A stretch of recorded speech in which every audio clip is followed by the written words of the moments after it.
Good evening, everyone. Glad to see so many smiling faces. Tonight we have one planning and zoning hearing, and after that we'll have a public input. And then as we're going through the agenda at the end, we have a community input that we do every Monday night sessions at the end of the work session. So with that said, I'd like to call our work session, call it to order, and we'll get started. We'll go first to planning and zoning. We have a council member who is dealing with a big illness in her family right now, and that's Linda Dodd. Her husband Freddie is really struggling, so she's not going to be here tonight. But we'll get started with Robbie Shorts. Robbie, let me read the case, okay? I'll do that. That's about as far as I can go. How about I do that? Okay, case number R23-006. Sued F. Hassan filed an application to rezone 1.417 plus acres located at 207 Walton Street, map parcel number LG 060156, Walton County, Georgia. The property owner is, gosh darn, Rod Schreier.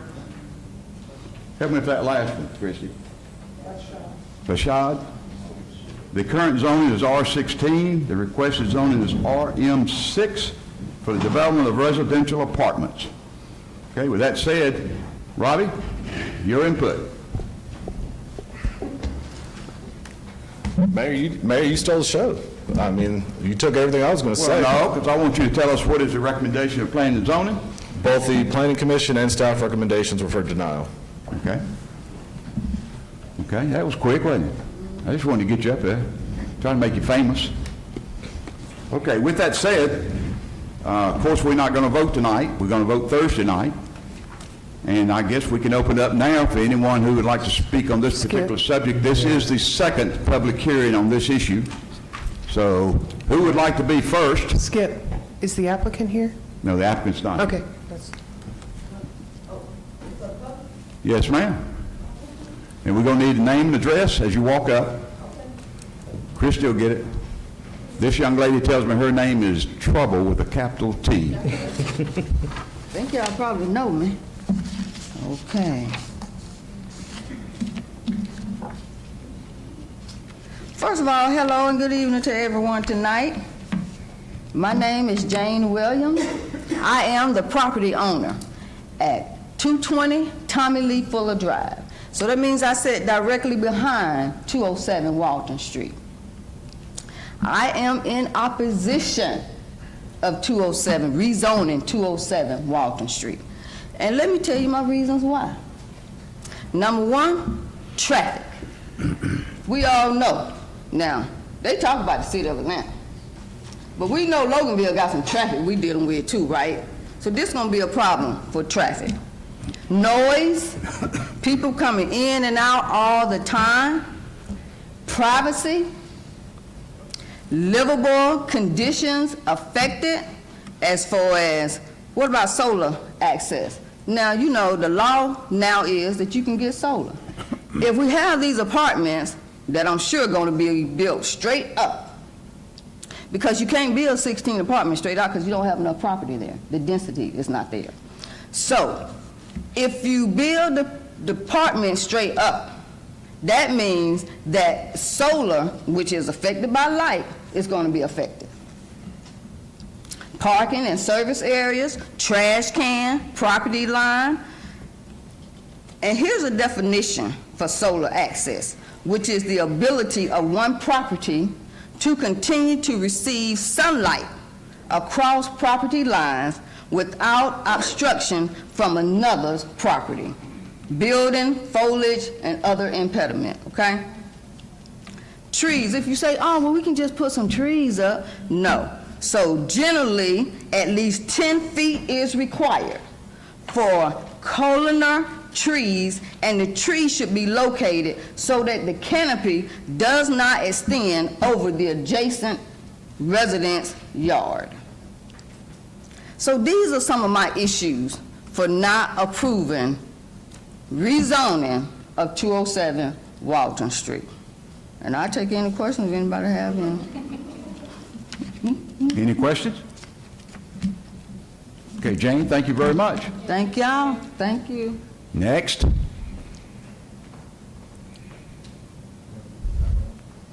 I'm Ron Shoup, 956 Village View Circle. Ron, I got to remind you, it's a 5-minute time 5 frame. minutes? Most. I know. Can I have somebody else that's 5? Nope. Thank you very much. We're in opposition to the proposed changes also. On similar items that the young lady just brought up, we're concerned with also. The proposed changes are already on Walton Street, a private residence that's already there, been there for, and it's at 171 Walton Street. Then the vacant lot, and then a new construction just going up. And I don't know the lot number there. And directly across the street, there are 3 new homes being built on the opposite side of the street. And yet here we want to put in an apartment complex right in the midst of all of these new home constructions and existing home construction, or existing home that is there. And I can concur with the young lady about traffic on Walton Street. Walton Street has seemed to become the bypass off of Highway 20 to 78, or from Tommy Lee Fuller up to Walton Street to 78. It's just a bypass, and the traffic situation is getting worse by the day. Now, I understand you can't take traffic into consideration, but if we're going to put an apartment complex in there that's going to add an additional 8 or 16 apartments in there, it's definitely going to increase the traffic situation that we've got there today. But we just need to, we have no problem with them keeping it the way it is, building a single-family home on that property, which it should be, is what we propose or would like to see the city recommend to this proposed homeowner or the property owner at that time. But we need to deny this rezoning, if you will. Thank you. Thank you, Mayor. Thank you, you, Ron. City Council. Appreciate you. Very good, Ron. Thank you. The paperwork that I read, Ron, said that it was 8 apartments. Then I heard 16 twice, but it is 8, I believe. 8. Is it 8? Okay, just so we all got the facts. Yeah, okay. Well, either way, it's going to have an impact on what is a residential area or a single home Understand. family in there. And at that Understand. time. Very good. Just want us all to have the same page on the facts. Thank you. Okay, next. Yes, ma'am.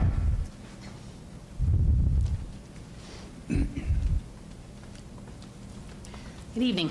Hey. I am Tammy Smith. I live at 148 Toller Shoals Drive. Walton Street is my go-to going back and forth to coming to work every day.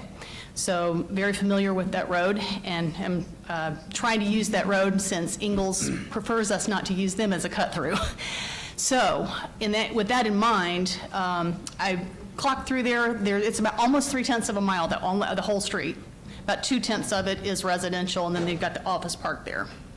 So for that small of a street, to add the volume for having extra apartments in there, I think I don't remember from the other meeting, is it 40-some parking spaces that are going to be included that? 40-some. So the potential for that much extra people and traffic through there. It's a very narrow road, as you know, if you've driven through there. So just adding additional traffic through there for those of us who live there, trying to get back and forth, makes it a little bit more difficult. Same thing with making turns onto 78, having to make a left turn. I have a little car, it doesn't have a whole lot of power, so turning left onto 78 is a challenge sometimes in the morning or during, high traffic times. That would just increase the number of cars doing that, coming in and out of 78, and increase the probability of more accidents there. And the owner claimed when he was proposing this that the property was blighted. I mean, it's not the cleanest piece of property with the mowing and everything. However, I think the proposal was that the detention pond would have to be at the front of the property. And I don't see where that increases the look of the property if you have a detention pond right at the street and, not really increasing the look and making it look better. So, those in my neighborhood that I have talked to were in opposition to it, that may or may not have been able to be here tonight. So I just wanted to go on record as saying we are opposed to it. Very good. Thank you, Tammy. Thank you. Robbie, is that correct on the detention pond, just so everybody will know? Is it at the front of the property by Walton Street? That's where it is on their site plan. Obviously, the topography of the land will actually determine where it goes. And as far as those things go, the council can always put a stipulation to put shrubbery or anything like that. But that's just a proposal. If it goes through the zoning process, or planning process, it will be addressed. Okay, and I've heard several times, and even before tonight, that they drew out either 48 or 50 parking spaces. We have a pretty tough ordinance on parking spaces. What do we require? One parking space per bedroom, So how many parking spaces would that be? 24. That's what I'm thinking. So I don't know where that came from, but just so we're all on the same page. Okay? Thank you very much. Next.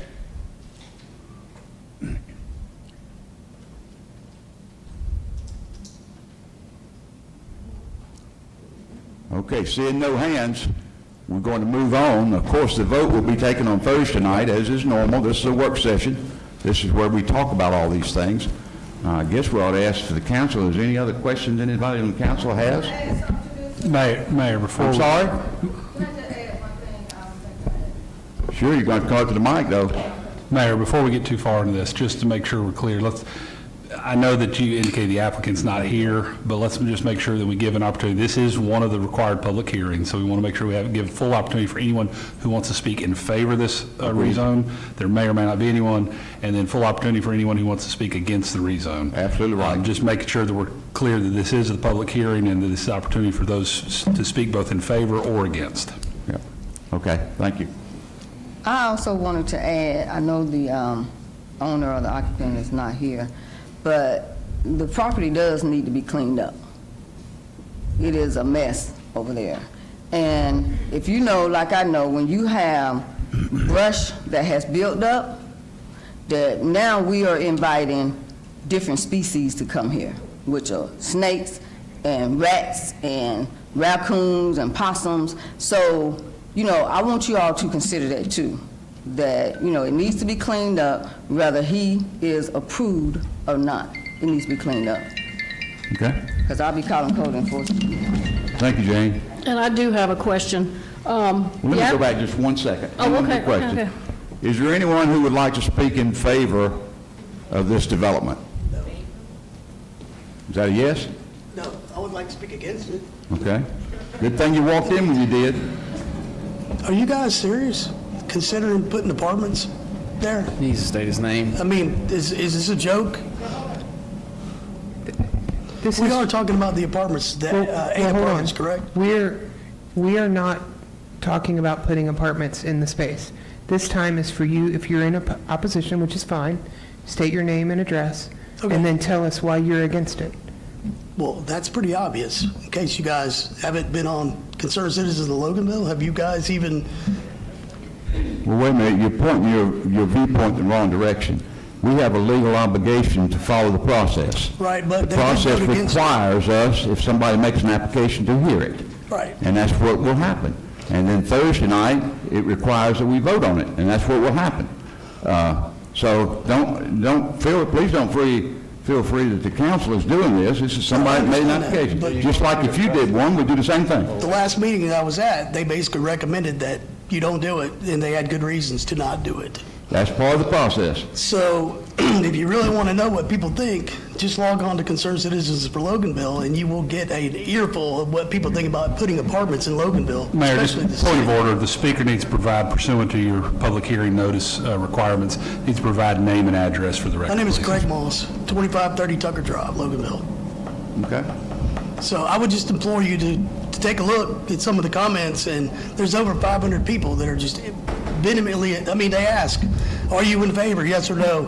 And it's just 3 or 4 pages of no, no, no, no, no, no, no. So there's 3,000 people on there. So before you guys make a decision, I would appreciate you looking at it and, you know, kind of feeling the air and the temperature, because people do not want apartments, period, in Loganville, especially something like this. Clean it up, do whatever, make it green space, but we don't want apartments. Very good, Sam. That's it. Appreciate it. Okay, now before we go any further, you want to speak against? Okay. You said it was concerned citizen? My name's Gary Knight, and I live at 171 Walton Street. I'm the neighbor to the property, and so I oppose for them not to have it, because I've worked around apartment complexes. I'm in this construction business, and apartment complexes gets run down, I mean bad, and so I'm against having any apartments next door. Thank y'all. Okay, very good. Thank you, Gary. Okay, before we go any further, anyone else against? Okay, is there anyone here that's in favor of this development that would like to speak? Okay, seeing none, I'll ask the council if they have any questions. Thank you. I do have a question. The applicant's not here tonight, and my questions that I have are actually for him. So Thursday night, will we be back open to questions? No. No. No. So I won't be able to get my questions answered from the applicant You since he's not absolutely- here tonight. You absolutely, so this is one of the required public hearings Okay. that we're having now. And the normal course, as you know, for that public hearing is for the applicant to have the first opportunity to speak, present their, their ideas, their requests. When the matter comes back before you for consideration on Thursday, the matter is now before this council. It is not open for further public hearing. However, you certainly have the right to seek further inquiry from anyone, and predominantly the applicant, city staff, and the like. So if the applicant is here on Thursday night and you want to ask questions, that's certainly within your purview during the time that this matter is taken under consideration by the council. There just isn't further public hearing on Thursday night. Right, that's what I'm saying. If I have personal questions, Absolutely. and he's here, is he going to be able to give his presentation Thursday, or he missed his opportunity to Missed his present that? opportunity. And at that point, we're just going into whether we're going to vote or not. Yes, the issue of presenting would be up to you guys, because the public hearing that's required is being, under both ZPL and the City of Loganville's ordinance, is being conducted now. And if you wanted to give him opportunity to create a presentation or offer information, you certainly can, but you don't have that obligation to. Okay, thank you. And if he wanted to give it, he'd be here tonight, I assume. Are there any questions you could ask, Melanie? Are there any questions you could ask city staff that they may can answer for you? No, this is actually about his actual building process and things like that, and Okay. what his, like, we can sit here and say that 40 parking spaces sounds reasonable, but at 8 bedrooms, we know that there'll be multi-families living in there. There'll be more than 3 cars there, more than likely. And where would his overflow go? Because he can't park at Ingalls, and that's private property, and he wouldn't be able to. So I had questions about where he would put his overflow parking, what his intentions are, if he has other properties in Loganville, if he's in partnership with people. Those were my lines of questioning. Okay.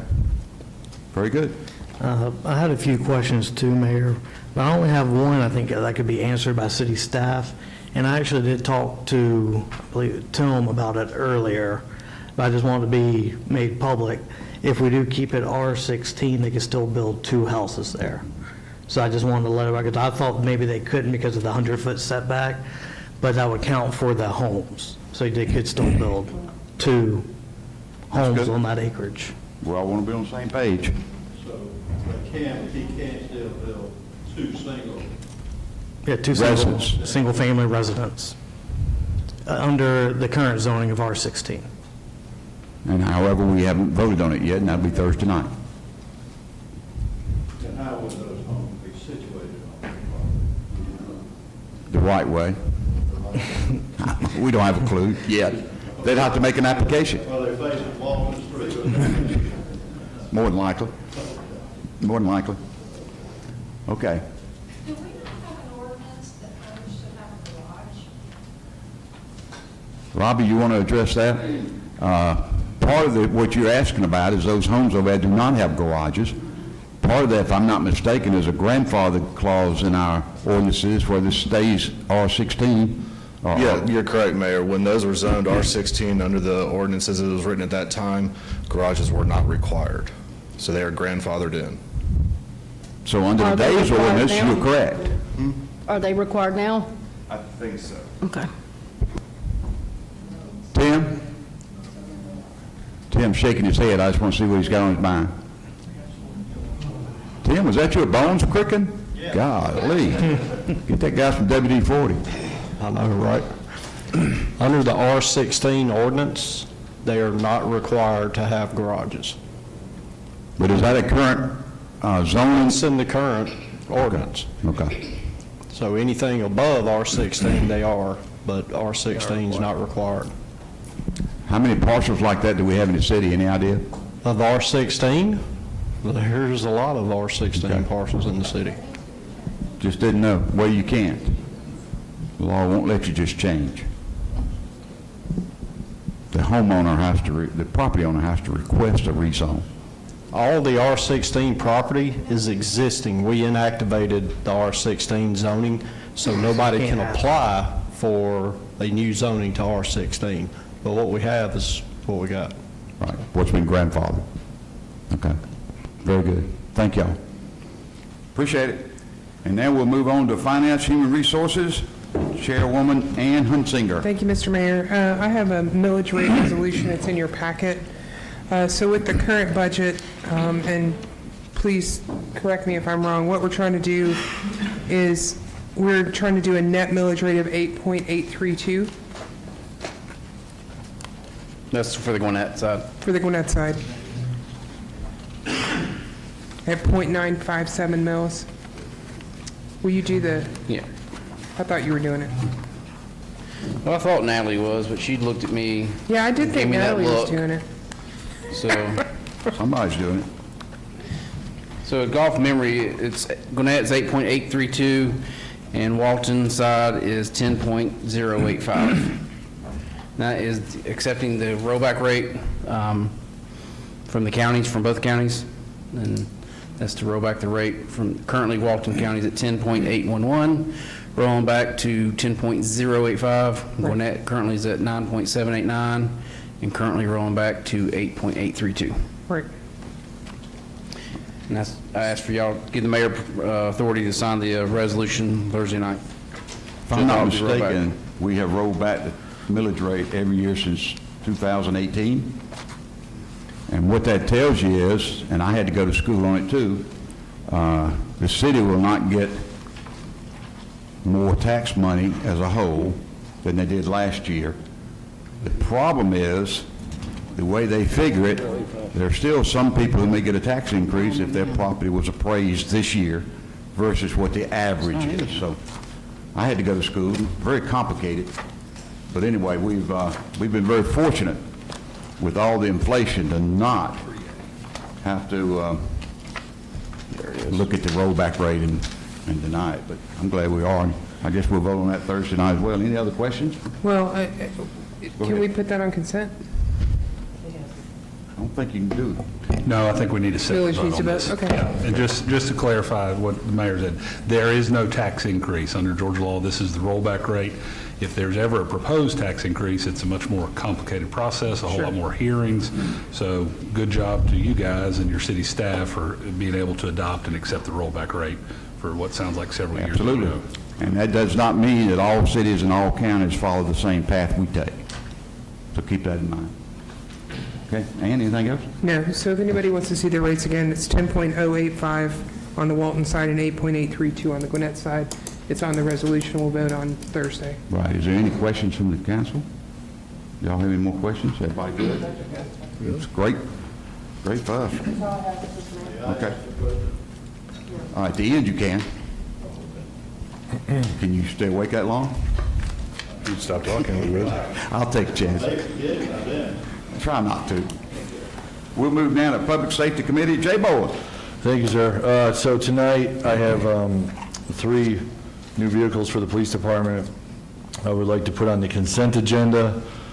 one totaling $49,847.18 from the Walton County SPOS 2019, and two totaling $99,694.36 from the general fund. Chief, you want to add anything to that? Just to make one point, we've had some discussion last time that we brought some vehicles before the council about some issues that occurred at Wade Ford that were beyond the control of the current staff there and certainly beyond our control. And they're still sorting that out. However, these three vehicles are available on the lot. These are not, we won't have to order and wait 6 months for them. They're available on the lot. And the price covers all the emergency equipment and The total everything, price the covers total, all of it. everything that goes with a Yes. police car. Yes, sir. Any questions from the council? Chief, just to be clear, one is from a splosh, 1 cent penny sales tax for transportation, I think. Yes, sir. And then the other two are budgeted items. Budgeted within They're in the the police item. department budget, yes, sir. Okay. Was there an echo in here? No, I said I got some questions. Oh, go ahead. No, I said there's an echo. Oh, okay. Go ahead. No, Chief, I just wanted to clarify for the citizens that might be watching. Yes, ma'am. It says that we're replacing these vehicles in the Uniform Patrol Division. Are Yes, we ma'am. replacing vehicles that are very high mileage, or they've been damaged, they've been wrecked? What are we replacing? Mileage and wear and Okay. tear, yes, ma'am. And then what are the plans for the old vehicles? I know some of times you roll them into other departments, or we've auctioned them off before. What are our plans for those? These are probably auction. Probably I don't auction. think we have any that would be suitable to Okay. try to put into another department. We do that when we can, but the vehicles that will be coming off patrol are, Okay. It's just when we're spending Pretty worn taxpayers' out. money, Yes, ma'am. I just like them to know Sure. why, so I Sure. figured it was probably high mileage. I just wanted to verify that. yes, ma'am. Thank you. One was a wreck too, Miss Long. One is a wreck car, yes, ma'am. Chief, how long does it take us to run up 150,000 miles on a patrol car? About 3 years, maybe. 3 years? May stretch it to 3.5, 4, maybe? Four at the most. So that's the reason you have to swap police cars more often than we do at our houses. And the maintenance costs go way high as you get to that 150,000 miles. Police cars age in dog years. They're, Yeah. Very good. Any other questions? Okay, did you want to put that on consent agenda? Yep. Okay. Everybody okay with that? Yep. Okay, put that on consent agenda, please. Thank you. Next one is the addition of a school zone and speed reduction, Baker Carter Drive to speed detection permit. Chief Lowry, I know you provided me some numbers here.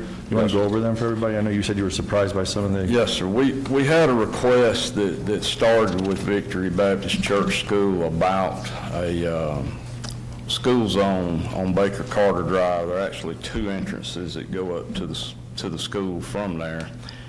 So as part of that process, we asked Streets and Highways to do a traffic study, which they did for 7 days. A total of 7,440 vehicles traveled that roadway. And quite honestly, in looking at the results, I was pretty shocked by the results that came back on the speed. Out of that 7,440, 88% of those vehicles were exceeding the posted speed limit.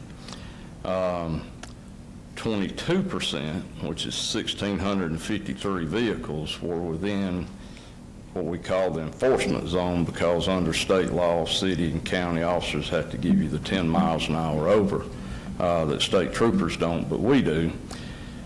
And surprisingly for me, 5%, which is 369 vehicles, were at least 15 miles an hour over the speed limit on that roadway.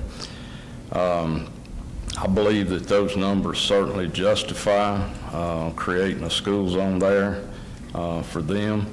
It is, not only are there two entrances to the school, but that is, as you're familiar, a residential area.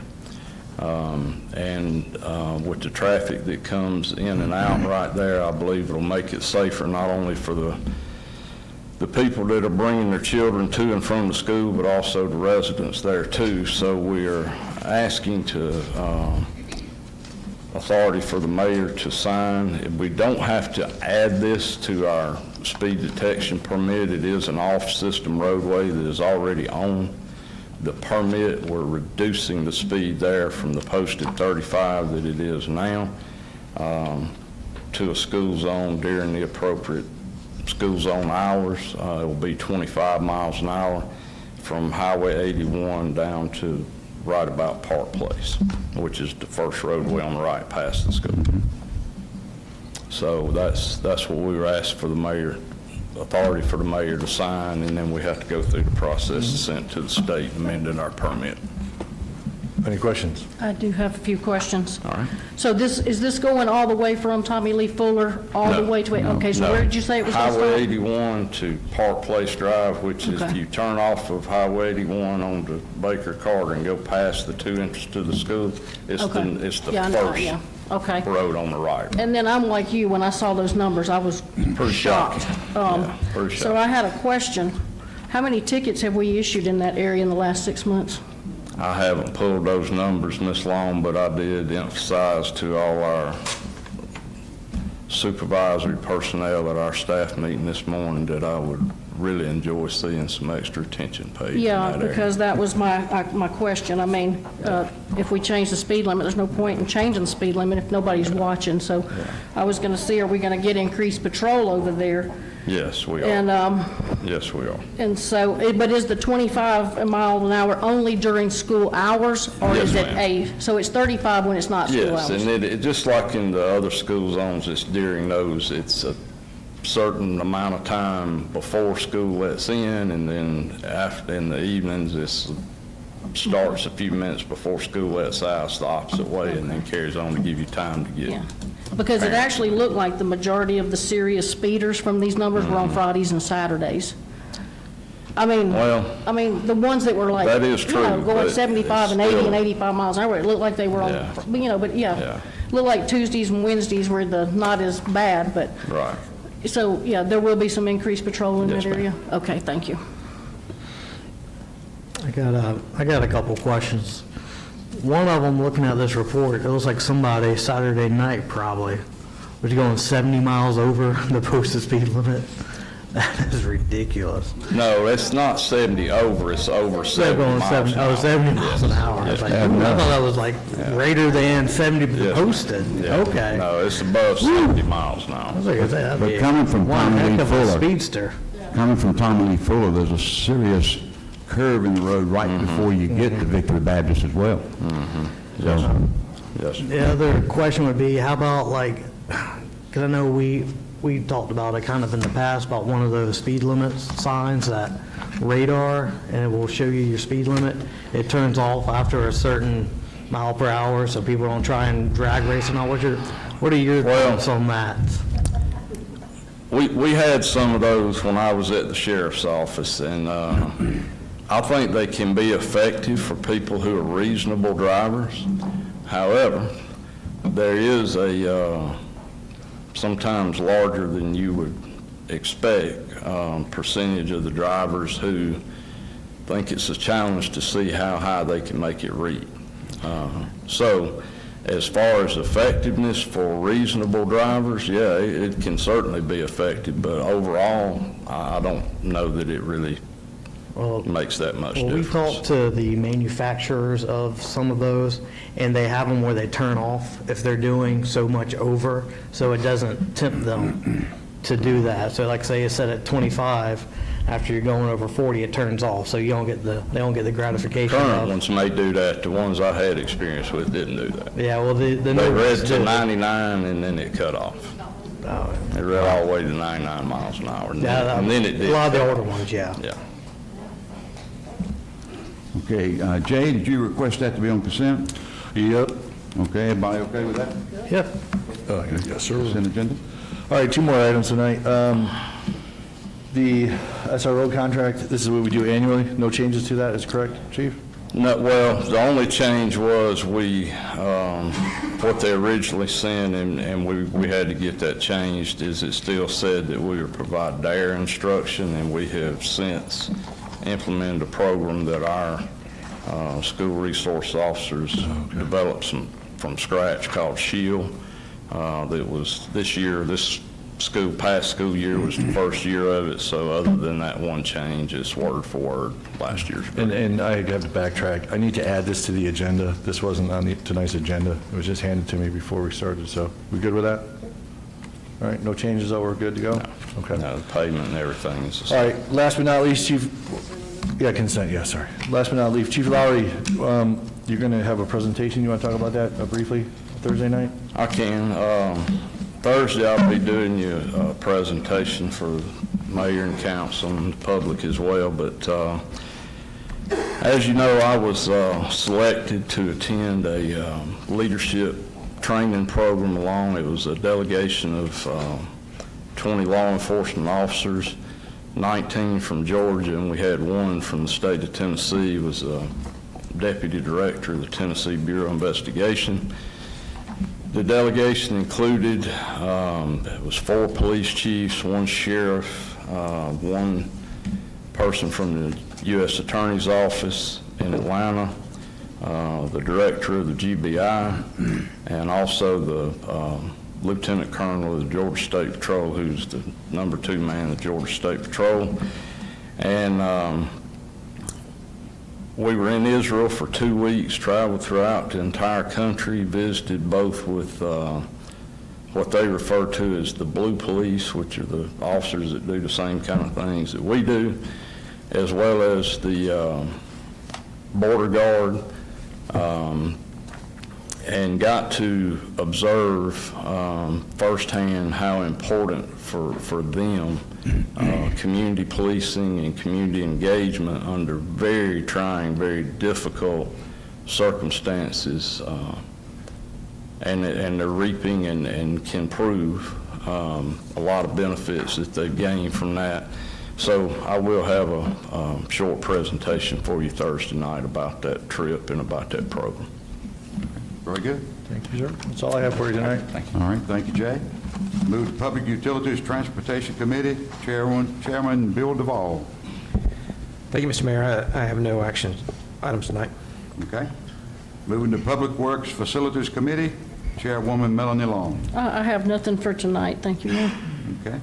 Moving to Economic Development Committee, Chairman Brandon Whitfield. I have no actionable items tonight, Mayor. Okay. Thank you. And then we'll move to the City Manager's Report, Danny Robertson. Mayor, I just have one item on the agenda. We had now 2 resignations from the Loganville Development Authority. I did not receive the second resignation email, but I did get a phone call from this person saying that they were going to resign. So I'll just need to know if you want me to open that application up for 30 days and set the time when you'd like to interview them at a called council meeting or at the next regular council meeting. I would actually like to ask if we could possibly leave it open until after the election. The LDA, of their own words to me, is they don't really have anything going. They still have a quorum. And the reason I'd like to leave it open until after the election, we may have candidates that run for city council that want to serve the community in some capacity, but don't get elected. And I think that'd be a great place for them.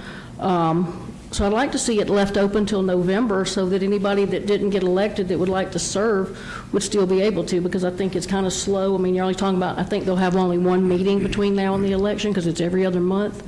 I mean, does anybody have any thoughts on that? My first thought is, I think we need to go ahead and fill the slots, as always. gotta be standard. And if somebody applies for the LDA, and that's wonderful, if they run for city council and they win, they can always resign and we do it again.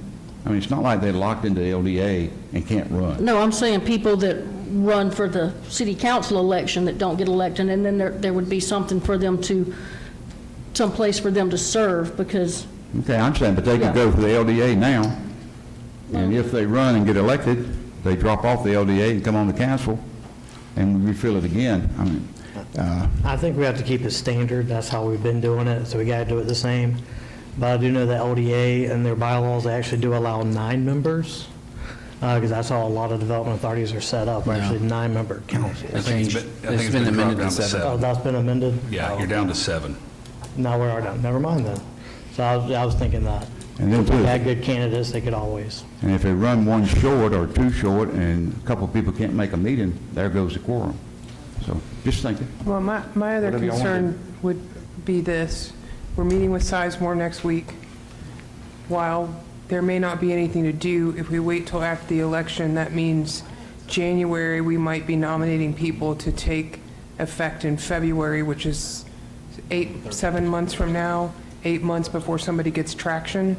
I don't think we can wait 8 months to fill those positions. I wouldn't mind holding it maybe for 45 days to 2 months, only because we do have a lot coming up. So I think that would be reasonable. But I do feel like maybe not vote on it tonight. Maybe we reach out to Dana and see, and Michael and everybody else on the LDA to see what their thoughts is on it. Keep in before mind, it'll take 45 days to 60 days to do it if we I know. started this week. Got to be advertised for, what, 30 days at least?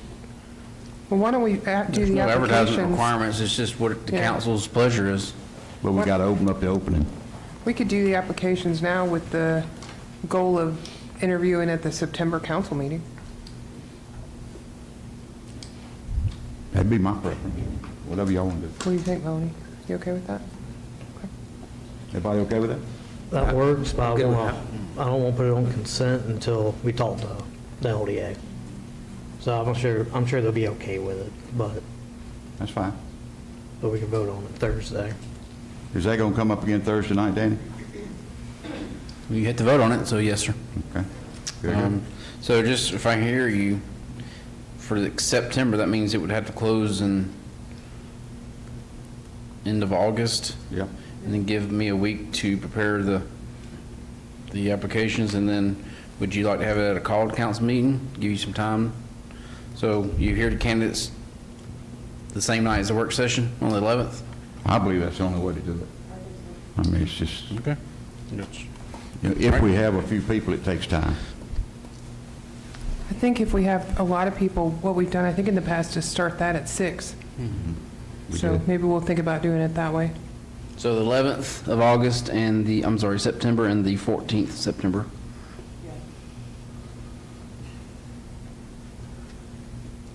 Okay. Okay? Anything else? No, sir. Okay? All right, we'll move to city attorney's updates. Paul Rosenthal. Thank you, Mayor. There's been some requests from you guys for some different ordinances to get drafted. The first one before you is an ordinance for donation bins. This calls for the regulation of these donation bins. It regulates how they exist, gives some size requirements, some control mechanisms in place for city staff. It is a registration process, so it is not any part of your zoning ordinance. It is instead simply a registration process where people want to have donation bins, they have to register and get a permit for them.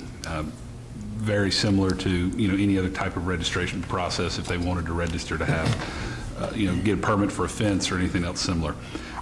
We went out to other similarly sized cities, looked at what they were doing, pulled some similar ones. There's some very complex ones. We tried to pare it down and make it simple. They're 5-year permits. And the whole ultimate goal is the idea of providing some enforcement mechanisms available to city staff to when there's some of these unsightly donation bins that end up being basically, in short, just trash piles. So that's what this is. That's what's before you for your consideration. Be happy to take any questions you may have on it. This would go under Chapter 10, just businesses, by adding Article 7. So it's just another regulation within your Code of Ordinances specifically targeting this. It does give a 180-day window for existing donation bins to come online. It also provides some direction to city staff to essentially not bring down the hammer on folks in year one, but instead work towards getting enforcement in place during that first year. And then any new donation bins coming online, will have to comply. Be happy to answer any questions that you have. Well, just to give everybody here and on YouTube a little history, 10 years ago, Christy, Ash, this was approved at the old City Hall. Skip, you were there. I think Michelle Lynch presented it. It was a good idea. I don't think any of us foresaw what it was going to lead to, which is what we've all seen around town, the mattresses, the TVs, just the washer. So I raised holy hell about it, and now here we are. Can we not undo it and just say no more? There is no ordinance. I did not see any ordinance in place. The ordinance was not approved by the council back then. Yeah, my conversations with Tim is that there was an ordinance drafted many years back to address the regulation of these, or to address the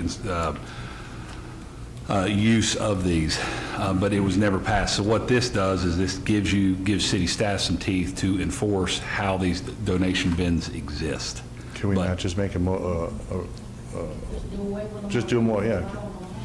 I don't know the word resolution. Well, you certainly could if you wanted to prohibit them, but then once you did, every existing one would then be a non-conforming pre-existing use, meaning it would be grandfathered in. So we can't create post facto or ipso facto laws. So if they're already existing. Yeah, there's two. I think there's two, Lowe's and.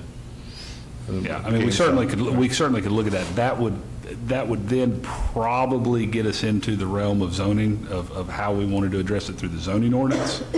And we probably would want to address the reality that we're getting into some things that probably would require some attorney-client privilege communication, I think would be appropriate, on how would be best to address prohibiting them carte blanche, because we may not want to do that because there may be some underlying constitutional rights that I haven't thought through yet. But at the end of the day, what the direction that I was given was, let's get some ordinances in place that provide some regulation for these. So this just makes it really hard for anybody to do it? No, this gives structure to where if they are going to do it, they need to do it in a way that doesn't negatively impact the health, safety, and welfare of the community. So said another way, PetSmart, someone like that, Dick's Sporting Goods, they're not going to want to fool with it. They're going to see this and be like, no, thank you. Yeah, they're going to need to go through the registration process, and if they don't, there's a fine structure in place in Section 10-255, where first violation is essentially a warning, second violation is, I think, a $500 fine, third violation is a $1,000 fine, and a prohibition of having a donation bin at that location for, I think, a period of 5 years. But it also says that it can transfer to the property owner as well. Yes, both, very similar to any other sort of code violation type ordinance, grass cutting, those sort of things. Your ordinances can be enforced against both property owner and occupant. So in the instance of a large retail facility, you can hold both the property owner responsible as well as a PetSmart or another business that's occupying the space. So what you're saying is we have to get some sort of ordinance in place to manage them before we talk about doing away with them, because doing away with them, aside from the rights and things you mentioned, puts them out in La La Land where we can't really touch them because we never put a ruling on them? Well, what I'm saying is try not to be difficult, but the sort of instruction came to us is we need an ordinance in place to regulate these. And so when we go out into the world and look at it, and look at other cities and other communities, talk to a couple other city attorneys about how they regulated them, there's a pretty, I don't want to say standardized, but a pretty common structure whereby they are regulated.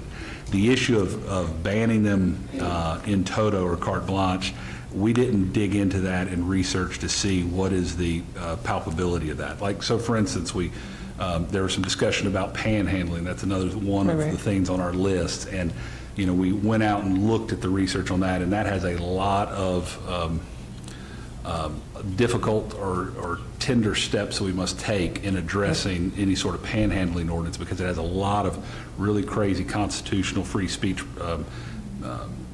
elements added into it under some recent Supreme Court cases. So if you want us to go back and look at, can we just carte blanche prohibit them, we certainly can.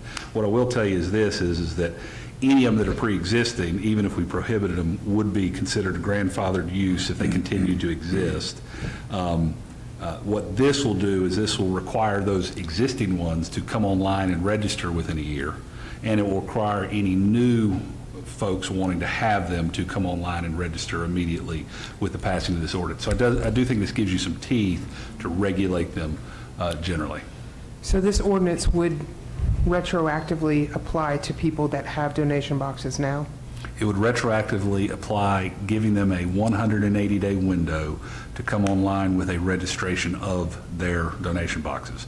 And of course, our recommendation will be to staff to spend some time educating the community, the business owners about this new ordinance. Hey, we got a new ordinance, we need you to register. It's not a cost prohibitive permit, it's a Right. very reasonably priced permit, but it then gives them the sort of list of rules they must abide by. It has size requirements, it has lot location requirements, it has sort of unsightly conditions, don't allow trash to be outside requirements, good identification requirements. We need to know who is this charity, what's a good name, address, phone number for contact, those sort of things. Could we creatively, instead of banning them all, which could have other ramifications that you sort of touched on, limit them and just say you can only have 2 in the city? So they are limited in this ordinance does limit the quantity to 1 unit per parcel, and then 1 per acre. So if you have a 2-acre parcel, you could have 2. If you have a 1-acre parcel, you could have 1, so on and so forth. That's how it's currently structured. No, I'm saying citywide, like a prior council years ago did, because they didn't want it to be a used car city. They limited the number of used car dealers to 8. Could we not do that to sort of go around what you said about civil liberties, et cetera, and just say we're only going to allow 2 or 3 in the city at any one time? Per particular nonprofit or just in toto? Citywide. I don't know the answer to that. Okay. Without Just a looking thought. and digging, but we'd be happy to look into it in the city. Because then we're not dealing with civil liberties, we're just doing a max of that. Are you done? Huh? Yeah, I'm done, Okay. thanks, sorry. Section 10-252, we use the word twice, donation boxes erected, and then erected again. And I'm not sure I like that word because some of the donation boxes that are in town are trailers. But then again, does our size restriction that's in this ordinance, would that automatically eliminate that there would not be a tractor-trailer body?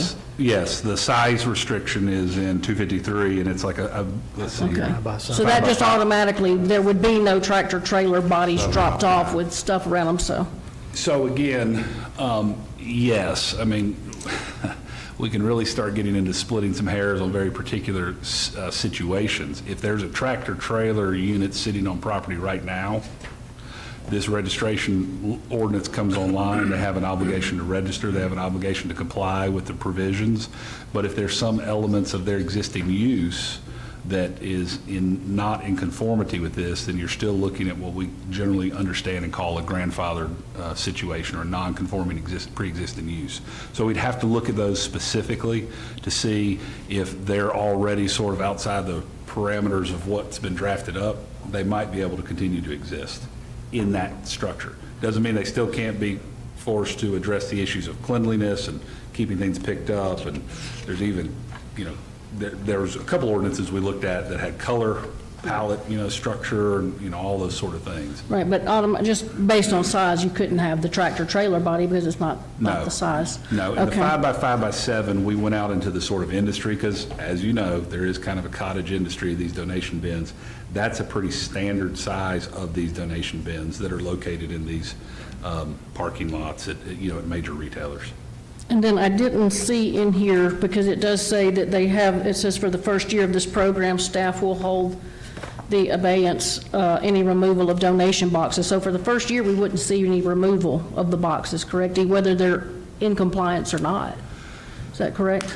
That is correct. I mean, because the idea is that it's a new registration program. But you're only giving them 180 days to register? But we're not going to do anything about it for the first year? I mean, that's the way that it's drafted, because Okay. you're bringing online a new ordinance, a new obligation, and so, generally the advice is, don't go throw the hammer down on people doing something that they've been doing before Right. without properly educating them through staff with what their new obligations are. and then it doesn't speak to in here anywhere.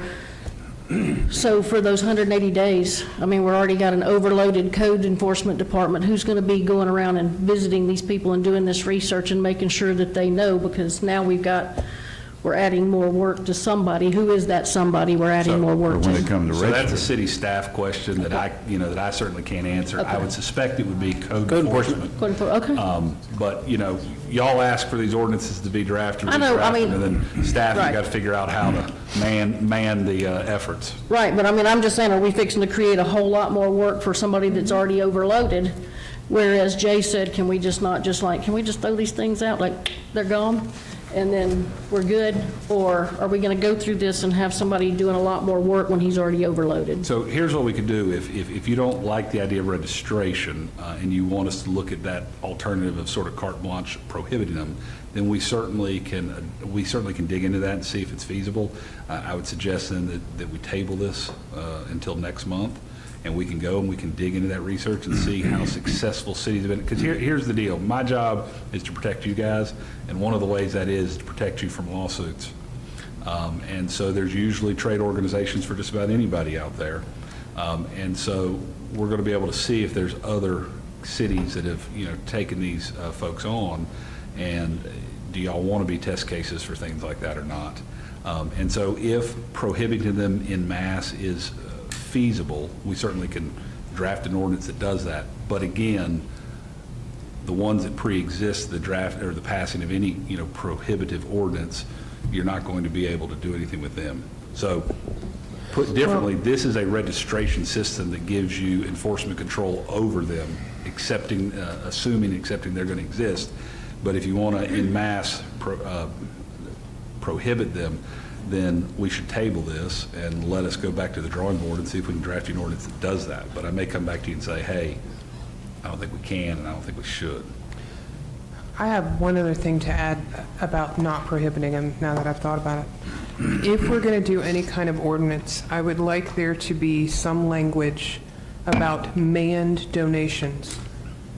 Because, like when Katrina happened, and people were, there were people that brought a tractor trailer and people were dropping off water and food. I would not want to prohibit that effort in the event. I just got back from the Gulf Coast like yesterday. So I would want there to be language if there was a manned donation box, constantly manned, like somebody was there accepting it, that we could do that. Would you guys be okay with that? Well, shouldn't then it have a timeline, like a manned box for a week, a month? For like a disaster, well, no, like Okay, in the event of a disaster, Okay. the Red Cross, FEMA, somebody brings a tractor trailer that we can load clothes and goods and stuff for a hurricane ravage. I would not want to eliminate our ability to do that. So Okay with you guys? we can also dig into that. This envisions unmanned donation boxes. We don't address manned boxes. But you bring up a good point, and it's the law of unintended consequences, and it's going to happen all the time. So, the other conversation that we've had that's in my updates is on panhandling, which also generally deals with not just requests for donations, requests for money, but also deals with solicitation or sales. And so, those are classic cases where city councils get in trouble, they pass an ordinance, and then code goes to enforce it. And the next thing you know, the Girl Scouts and the lemonade stand have been cited in their municipal court for violating your panhandling and soliciting laws. So I just caution you to be very careful about these unintended consequences. So if you want to be able to allow some things to happen but not others, that's where we have to be very careful in balancing exactly what kind of analysis are we doing. So this focuses on unmanned donation boxes. We can tighten up that definition to specifically exclude the regulation of any manned donation locations, and that could certainly be added. But yes, manned donation boxes in the middle of a national disaster may be Right, yeah, I just don't a wanna good knock us thing to out. have, and sometimes you can prohibit good things when you're Right. trying to Okay. limit what you perceive Maybe to be just the bad word of things. unmanned fixes it. Is your mic on? Well, yes. That's much better. Sorry. Yeah, I'm like, Normally, I'm in trouble for speaking way too loudly, so, okay. So, and how many are these do we have? There's two, okay. So, and then, what's the mechanism, like the one on, what Logan Crossing, is it the donation company? Do they have a lease with the property owner? So how does that work? I don't know those specifics. Tim may have to jump in this when he had code enforcement, but sometimes the property owner is unaware that, for instance, Lowe's, their management company's not in Loganville, and you have this donation box that just appears, and the new manager just thinks it's been there since he's been there, and they just leave it alone. A lot of times they're just dropped off and nothing said, but the one that I believe Jersey Mike's, Councilman, I believe it's gone now. So I know there's one at Lowe's still, and I think there's one somewhere else. One at Kroger, isn't it? Yeah. I think there is. But a lot of times they're, don't even have the permission of the property owner. So it is a challenge for code enforcement to find who these belong to. Typically, we go to the business owner and they're like, well, I don't know who it is. It's just been here since I've been here. But if we follow through with this regulation as Paul suggested, then we would be going back to the developer, the owner of that whole property, and saying, look, if you don't get this, we're going to take it. Yes, we'd go back to them and says, you want this donation company, but now you got to pay for it. That'll get rid of it. Yes, they may say, well, no, I'm not paying for it because it doesn't benefit me. And that could be the answer that solves it. But I talked to a few cities, and that's kind of how they made it a fee-based, and most nonprofits will not pay for that. I mean, anything can make our city better. The one thing that always bothers me is the unintended consequences. And I foresee the unintended consequences, more trash on the roadsides. People are going to put it somewhere, I wish they didn't, but they do. Mattresses, whatever it is. I don't have an answer that's as good as I can think.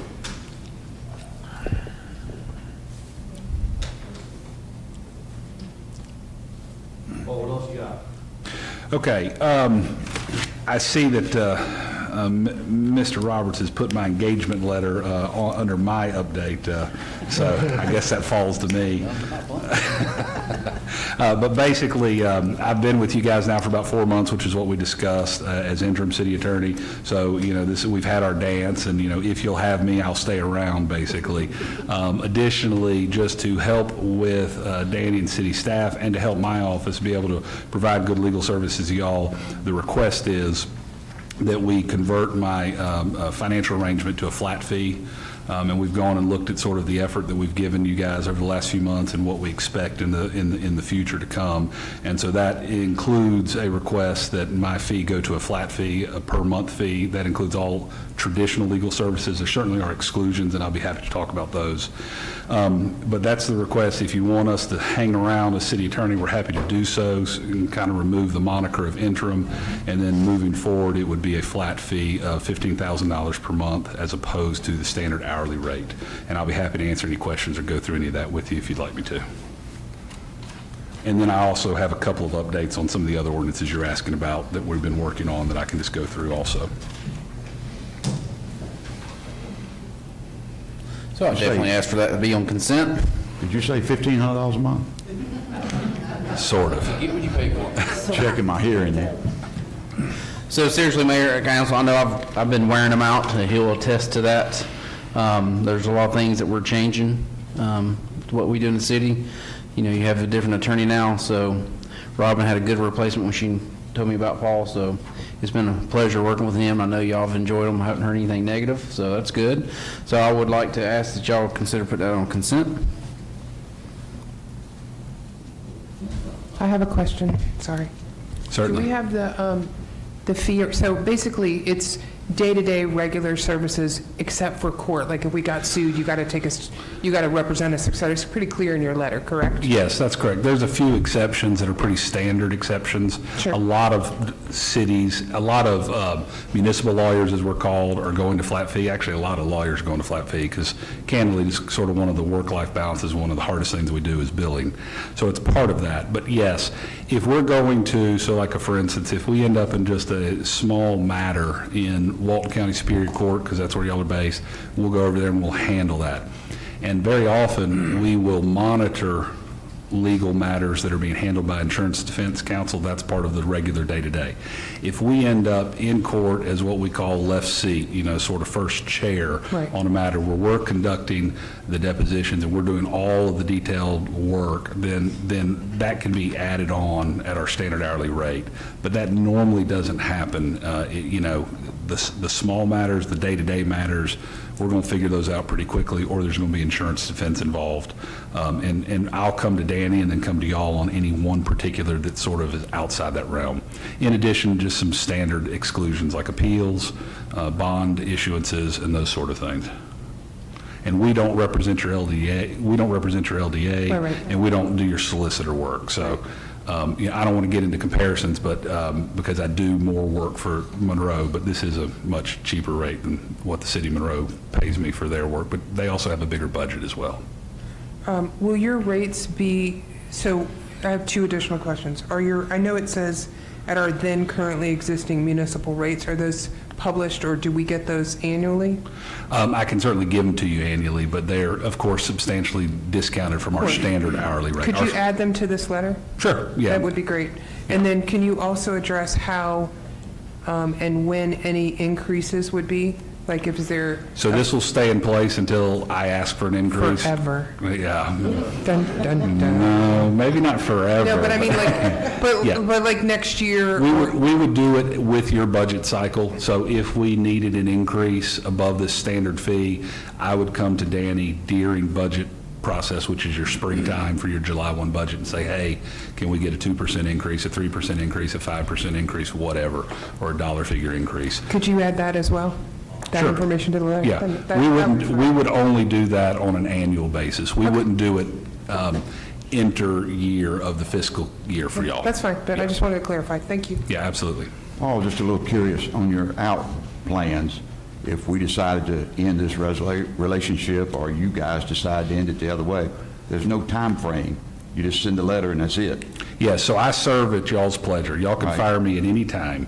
And then the way that we have it structured, I believe in the letter, I thought it said either 30 days or 60 days, I can't remember. I would So think. that if we needed to bow out, which we don't have any plans of that it would be sort of a 30-day out on that end. But y'all have the choice to keep me here for as long or as little as you want to. That's always within your purview to send me down the road anytime you want to. Well, I think, speaking for the council, and y'all correct me if I'm wrong, I think everybody's very pleased with the change that happened that we was not expecting. So, Well, thank you. Glad to be here. Would the council like to put it on the consent agenda, or? You okay? I thought you wanted, You want to change this? I thought you wanted to change some of the, oh, Yeah, we'll certainly add those in. Okay. Any other questions? Good. Good? Okay. With that said, can we have a motion to adjourn? Yes. Nope. Go ahead. We are going to go into executive session tonight. We are. Well, we'll take, if you want to take questions, it's up to you, but yes, we are. Not knowing how long that would take, why don't we just open it up to public? I mean, can we open it Y'all's up? meeting, not Can we mine. open it up to public, and then that way they We don't got to have end to this sit here and meeting. wait till We we have a come motion to adjourn this meeting?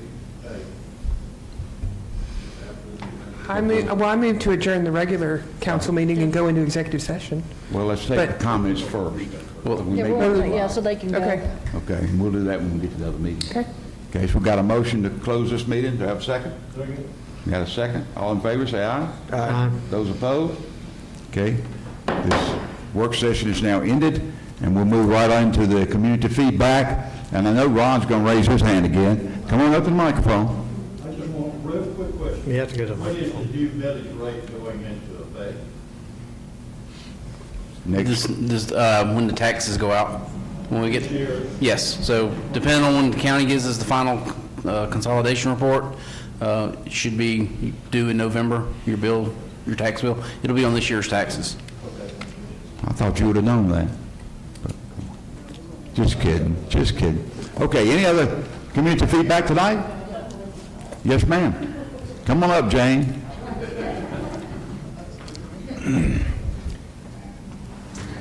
Hey, y'all, it's me again, Jane. So, just some clarity here. So, on Baker Carter Drive, the speed detection permit, right? So, Well, it's really at Victory Baptist school, and church. Okay. Now, I was wondering if Tommy Lee Fuller had ever been considered for speed detection. It is? Yes, this is a school zone. This is Okay. just to create a school zone. Tommy Lee Fuller zone. Okay, so now, because we have so many speeders, it's like a speed track over there on Tommy Lee Fuller, right? So I'm just trying to figure out what can we do on Tommy Lee Fuller Drive to, help cars to slow down now. I know in other parts of the city, maybe not Loganville, but they have like speed, well, not even the speed bump. Well, that would be good too. Speed bumps would be good, but also the digital, to show what your speed is, Huh? Right, that's what I'm saying. Loganville don't, but other areas do, so I'm just trying to figure out. They, Talking about speed cameras? Well, it's not even a camera. Now, some of them are camera, but some of them are just signs. Oh, yeah. Okay, we able to get them over there on Tommy Lee Fuller? Oh, whoever, who, I mean, well, does that fall the under com- anybody's budget? The comment was, and what would be projected, I would think, is the police department, their administration, do not feel that those signs are effective. Oh, So, They're not recorded, but it doesn't. okay, then, so then, Citations off of that. okay, you can't issue citation. We cannot issue citations on all signs. But what if it's recorded? If they don't record them, it doesn't matter. 'Cause now, Officer presence, you can't. okay, because I know in the city now, where I live up there in the city, they record and they issue tickets. If you go over that if you go over the speed limit, that's $100 every time. Speed camera. Okay, then that's what I'm talking about, speed camera. Okay, so that's what I'm saying, monitoring. So you saying y'all, even if you monitor it, you can't. Okay then, well, let's get back to the speed bumps then. Can we, is it some speed bumps we can get on Tommy Lee Fuller? What is it that we can get on Tommy Lee Fuller? Because I'm telling you, and I know y'all know, that the speeders over there is just like a racetrack over there. So I'm just saying, we need to get something, whether it's a speed hump, speed bump, we need to get something over there. Okay, that's just me. Now, I know I got some people in here that agree with me though. Yep, see? Okay. Now, let's talk about this. Okay, you all call it a Walton County splosh. Now, I know it by T-Splosh or E-Splosh, right? T-Splosh for transportation and all that kind of stuff, and E-Splosh for education. Okay, so, and it's fantastic that, the police can get new cars and stuff like that. Now, here I go again, talking about this park out here, the Gaither Park. Now, we need to do some work over here at the Gaither Park. And I'm just trying to see how we can get some money somewhere in this budget to redo Gaither Park. We got slides out there that are tore up. We got swings out there that are tore up, they're missing.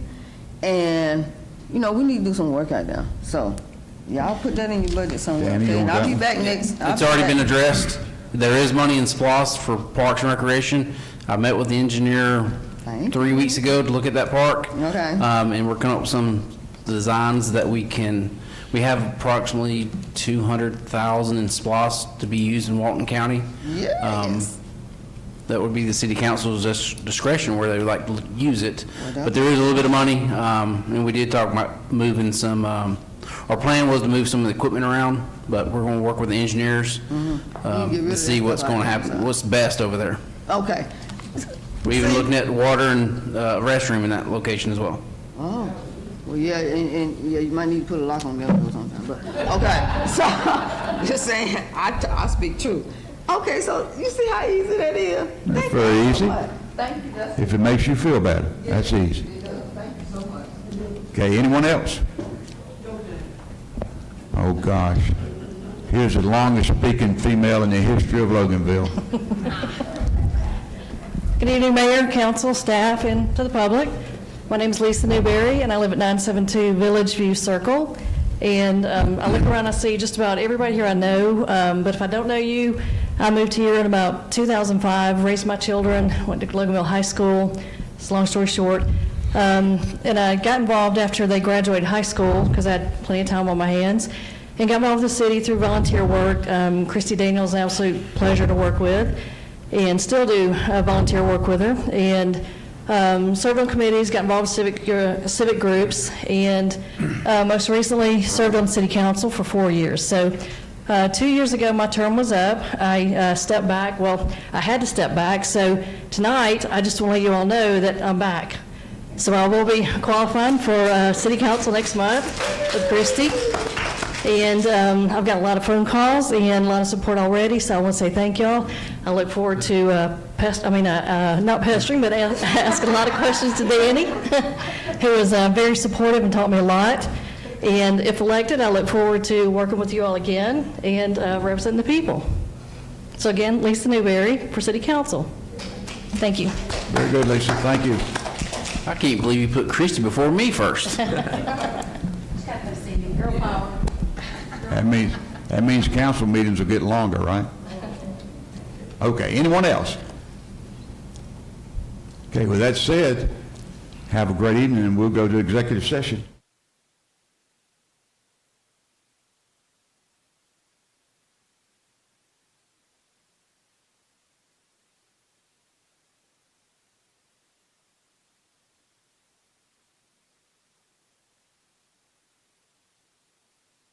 Second. Okay, we have a motion, couple of seconds. All in favor, say aye. Aye. Opposed? Okay.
Do we have a second? Second. Okay, we have several seconds. All in favor, say aye. Aye. Those opposed, we're back in regular session. Danny, would you like to mention what executive session? I can certainly tell you there was no actions taken, and that, and we were dealing with personnel matters, and we'll see what changes in the future. And with that said, could we have a motion to go close this? Okay, we have a motion. Do we have a second? Second. Okay, all in favor, say aye. Aye. Those opposed? Meeting's adjourned. Thank you all.